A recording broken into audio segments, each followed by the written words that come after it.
dishonorable mention actually carries no points. It's really for a country that's done something yucky and not worth even the kind of anti-prestigious shame attached to a proper fossil. So tonight's dishonorable mention, if folks could make a drum roll on their hands and knees, goes to Saudi Arabia. Saudi Arabia wins a dishonorable mention tonight for a completely unnecessary and somewhat ludicrous bringing up of climate denialism in the plenary session. We won't speak of it further. It doesn't bear repeating. And now we move to the awards proper. After we complete our countdown, Ms. Tong will reveal the third place winner of tonight's Fossil Award. So I'd like you to join me in counting down, as is traditional on the first night, for the third place fossil from 7. Ladies and gentlemen, 7, 6, 5, 4, 3, 2, 1, and the winner is Canada! Third place fossil dishonoree. Canada earns its first fossil of the COP for Environment Minister Jim Prentice's proclamation that his nation won't be swayed by the Copenhagen hype and will be sticking to its target of -3% from 1990 levels that was first announced. Indeed, if there's a country that desperately needs to be swayed by Copenhagen hype or anything else here, it's Canada. Canada, which has consistently refused to adopt any actual regulatory framework to start reducing emissions to reach even that weak target, despite the rapid expansion of the tar sands. So not only tonight does Canada have among the worst records of all industrialized countries, but it's vowing not to change it. Here in Copenhagen, as the negotiations begin, Canada's plan of non-negotiations earns a third place fossil, with a particular irony that South Africa now has a more ambitious target than Alberta, which is home to some of the world's highest per capita emissions and some of the highest wealth levels. Thank you very much, Canada, for at least not winning second or first place. If you could stand here on the winner's stand in the third place of shame, let's give a round of applause for all the countries that aren't Canada who are not winning third place tonight. Do you have anything to say for yourself or for your country? As a Canadian youth, I am exceptionally proud to be winning this award. I am exceptionally proud to be winning this award. I'm sorry, climate change causes irreversible feedback loops. Steadily raise the temperature of the world. Despite our historical responsibility, being number 4 on the UN's Human Development Index, our Environment Minister has made it clear that we will not be the Boy Scouts at the table. This includes many things. For example, the microphone is giving us some trouble. I think we should make available our Canadian nominee for interviews directly following. There's a litany of challenging and painful issues that have caused Canada to win its award tonight. And I'm afraid now it's time to move on to number 2, but again, I urge you to join our Canadian friend for an illumination of all the dastardly reasons for tonight's second place fossil after the ceremony. We come now to fossil number 2, which by tradition takes place between the first and the third place fossil awards. The countdown to second place starts from 6. Ladies and gentlemen, if you'll join me. 6, 5, 4, 3, 2, 1. And the second place winners are Sweden, Finland, and Austria. Sweden, Finland, and Austria, an unusual combination of countries. I don't believe they've ever shared the fossil stage together before. Representing all 3, I'd like to just tell you a little bit about your dishonor tonight. Sweden, Finland, and Austria have lured onto the Fossil of the Day leaderboard by backing a devious EU proposal to cook the books on how to account for emissions from logging and forestry.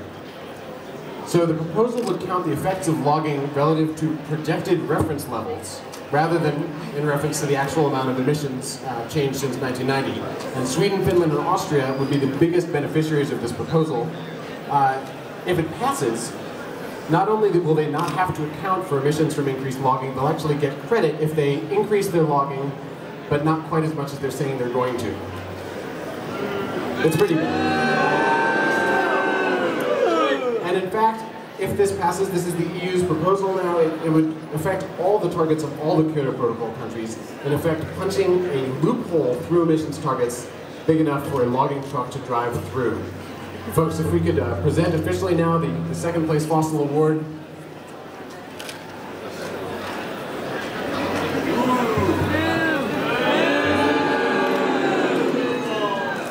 Ms. Siri Bjorkström of Sweden joins Andrew Cuddy of Canada here on the fossil stage in a position of shame and dishonor. Oh. Leaving only one fossil award to go. I've been dreading this moment. I prefer that there was no first place fossil award. But in fact, the time has come to reveal the winner or winners. As we've discovered, multiple awards are possible. The winner of the first place fossil. Tonight's biggest, most shameful, most painful fossil award, deserving a countdown from 8. Ladies and gentlemen, solemnly. 8, 7, 6, 5, 4, 3, 2, 1, and the first place fossil goes to all of the Annex 1 countries. This is the coalition of all the industrialized nations here at the Copenhagen climate negotiations, winning together as a team for coming to these talks with a profound deficit of ambition for cutting carbon. There are many issues under negotiation here at the Fossil of the Day and at the Copenhagen talks more generally. Finance is a huge and profoundly important debate.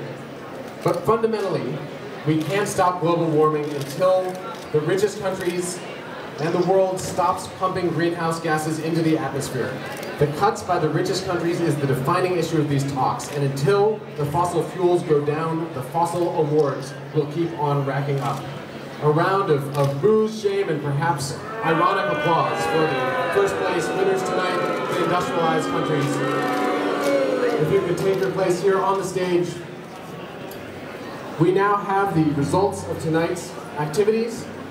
All industrialized countries currently holding 3 points, but an additional single point for Canada, and an additional 2 points for Sweden, Finland, and Austria, meaning Sweden, Finland, and Austria are coming out of tonight's award ceremony in first place to win the grand fossil, the fossil of the year. Ladies and gentlemen, the drama has begun. 3 dark horse candidates surging into the first place.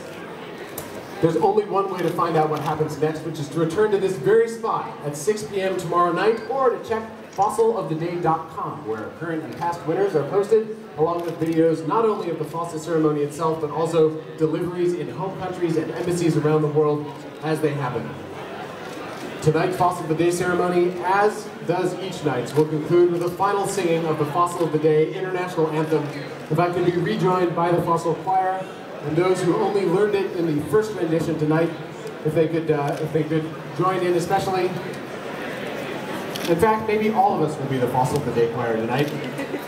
Anyone bearing the Fossil of the Day lyrics is also welcome to come out here on the front. And I'd also note that the Fossil of the Day press release is available from my colleague Alice Wynn Wilson, who's standing just there.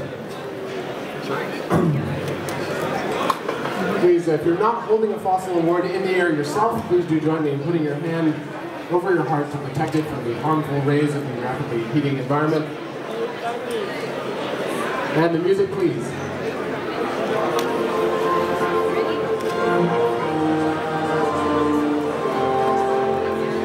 Fossil of the day, fossil of the day, who is bad, who is worse?